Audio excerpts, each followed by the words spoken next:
Labirin Kehidupan kembali menjumpai Anda sahabat. Kami bacakan karya tulis Pendeta Yowas Adi Prasetya kali ini dengan judul Bezalel di bawah bayang-bayang Allah. Saya Uli Manalu.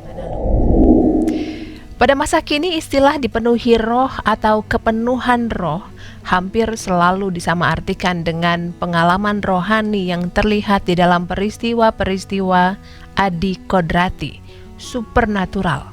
Misalnya seseorang dianggap dipenuhi roh ketika ia mampu berbahasa lidah, melakukan mukjizat penyembuhan, atau bernubuat tentang masa depan. Penyamaartian ini muncul karena penekanan yang berlebihan pada karunia-karunia roh tertentu yang tercatat di dalam Perjanjian Baru. Dari semua pengalaman kepenuhan roh tersebut, bahasa lidah kerap menempati urutan teratas. Rasanya Kisah Para Rasul 2 ayat 4 menjadi teks paling favorit yang sering dipakai untuk mengaitkan keduanya. Maka penuhlah mereka dengan Roh Kudus, lalu mereka mulai berkata-kata dalam bahasa-bahasa lain seperti yang diberikan roh itu kepada mereka untuk mengatakannya. Akibatnya para pendengar tercengang-cengang dan heran. Kisah Para Rasul 2 ayat yang ke-7. Ekspresi kekaguman ini diulangi kembali pada ayat yang ke-12. Mereka semuanya tercengang-cengang dan sangat termangu-mangu. Sahabat, peristiwa kepenuhan roh lain muncul sebelumnya, yaitu ketika Zakaria, ayah dari Yohanes Pembaptis, penuh dengan Roh Kudus lalu bernubuat. Lukas 1 ayat ke-67. Ide dasarnya sama, yaitu bahwa pengalaman dipenuhi Roh Kudus memunculkan kemampuan adikodrati di dalam diri seseorang. Masalahnya menjadi rumit secara teologis ketika kepenuhan roh yang ditandai oleh misalnya bahasa lidah dikaitkan dengan baptisan roh. Mengapa demikian? Sebab baptisan roh oleh banyak gereja, sebagian besar Pentakosta, dibedakan dari baptisan air. Artinya mereka memahami bahwa peristiwa dan pengalaman itu belum muncul ketika seseorang hanya menerima baptisan air. Karenanya seseorang yang sudah menerima baptisan air masih harus mengalami baptisan roh yang disertai dengan manifestasi tertentu, yaitu berbahasa lidah. Singkatnya, tidaklah cukup seseorang dibaptis air di dalam nama Allah Bapa, Anak, dan Roh Kudus. Nama Roh Kudus hanya disebutkan di dalam rumusan baptisan air, namun ia diyakini barulah berkarya ketika seseorang menerima baptisan roh. Pemahaman semacam ini tentulah memunculkan reaksi keras dari orang-orang Kristen yang tidak menganut pemahaman bahwa baptisan roh terpisah dari baptisan air. Sebab menurut mereka, baptisan roh berlangsung pada saat bersamaan ketika seseorang menerima baptisan air. Mereka juga berpandangan bahwa karya Roh Kudus yang memenuhi seseorang tidak harus memunculkan manifestasi adikodrati seperti kemampuan berbahasa lidah. Maka pertanyaan kita sesungguhnya adalah, apakah yang dimaksud oleh kitab suci jika seseorang dipenuhi oleh Roh Kudus? Sahabat, banyak orang Kristen tidak mengetahui dan menyadari bahwa orang pertama kali dicatat di dalam kitab suci sebagai yang dipenuhi Roh Kudus ternyata bernama Bezalel. Nama tersebut berarti di bawah bayang-bayang Allah. Keluaran 31 ayat 1-5 mencatat demikian.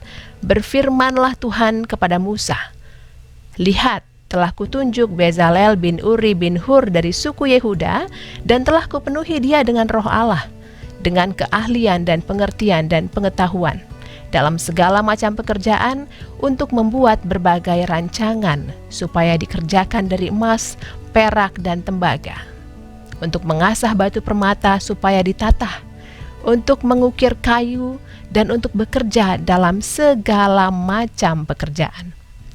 Catatan yang kurang lebih sama muncul kembali dalam Keluaran 35 ayat 30-33. Berkatalah Musa kepada orang Israel, lihatlah, Tuhan telah menunjuk Bezalel bin Uri bin Hur dari suku Yehuda dan telah memenuhinya dengan roh Allah, dengan keahlian, pengertian, dan pengetahuan dalam segala macam pekerjaan, yakni untuk membuat berbagai rancangan supaya dikerjakan dari emas, perak, dan tembaga, untuk mengasah batu permata supaya ditatah, untuk mengukir kayu, dan untuk bekerja dalam segala macam pekerjaan yang dirancang itu.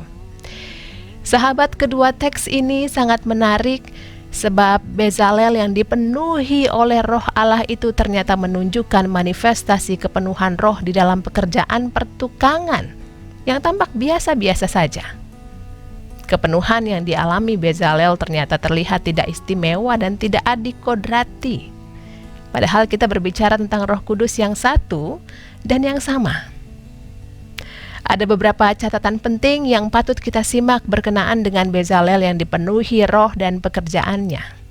Yang pertama, seseorang yang dipenuhi oleh roh Allah ternyata mendapatkan karunia atau pemberian dari roh Allah. Karunia itu tidak ia peroleh karena kehebatannya sendiri. Yang kedua, teks mencatat bahwa kepenuhan roh dibarengi dengan pemberian keahlian dan pengertian dan pengetahuan. Hal yang sama muncul kembali di dalam Keluaran 36 ayat 1-2. Demikianlah harus bekerja Bezalel dan Aholiab dan setiap orang yang ahli yang telah dikaruniai Tuhan keahlian dan pengertian, sehingga ia tahu melakukan segala macam pekerjaan untuk mendirikan tempat kudus, tepat menurut yang diperintahkan Tuhan. Lalu Musa memanggil Bezalel dan Aholiab dan setiap orang yang ahli, yang dalam hatinya telah ditanam Tuhan keahlian. Setiap orang yang tergerak hatinya untuk datang melakukan pekerjaan itu. Sahabat, keahlian yang dapat dikerjakan oleh Bezalel dan Aholiab adalah pemberian Allah. Bukankah prinsip pemberian ilahi ini sangat mirip dengan apa yang terjadi di dalam peristiwa bahasa lidah? Bahasa lidah bukanlah kemampuan seseorang sejak ia lahir, namun pemberian roh Allah. Kedua, seiring dengan dimilikinya keahlian sebagai pemberian ilahi, seseorang yang dipenuhi oleh Roh Kudus juga tergerak hatinya untuk datang melakukan pekerjaan itu. Keluaran 36 ayat yang kedua. Roh Kudus bekerja dan memenuhi seseorang dengan memberikan kemampuan dan menanamkan benih kemauan di dalam hidupnya. Ketika kemauan raib, kemampuan tak berarti apa-apa. Kombinasi indah antara kemauan dan kemampuan melahirkan keunggulan atau excellence. Banyak orang salah memahami bahwa unggul atau excellence berarti menang atas orang lain, the best against others. Padahal sebenarnya unggul lebih berarti menjadi diri sendiri yang terbaik, the best of me.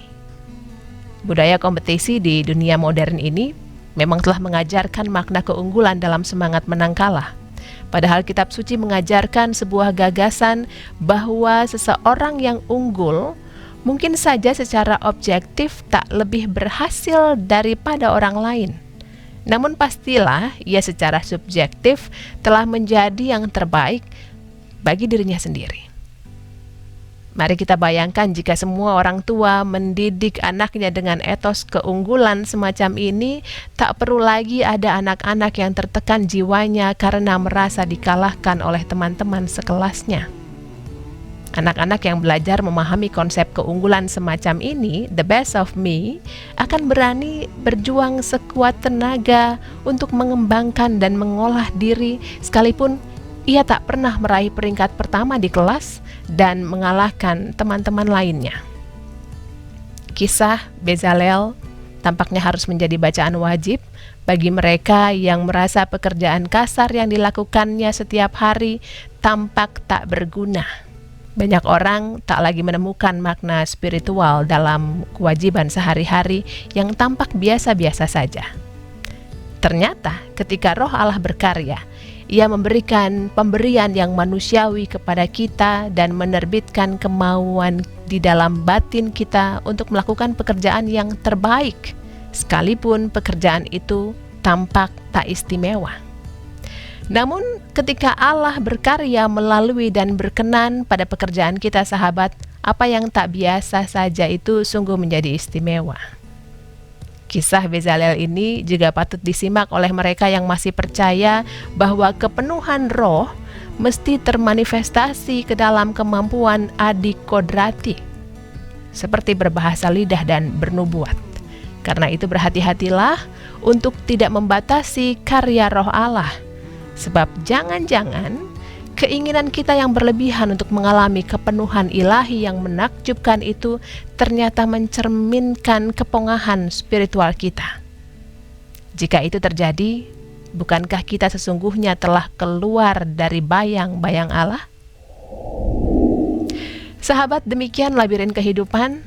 Bagi Anda yang membutuhkan naskah cetak lengkap Labirin Kehidupan, silakan menghubungi BPK Gunung Mulia. Terima kasih sudah meluangkan waktu Anda bersama kami. Sampai jumpa.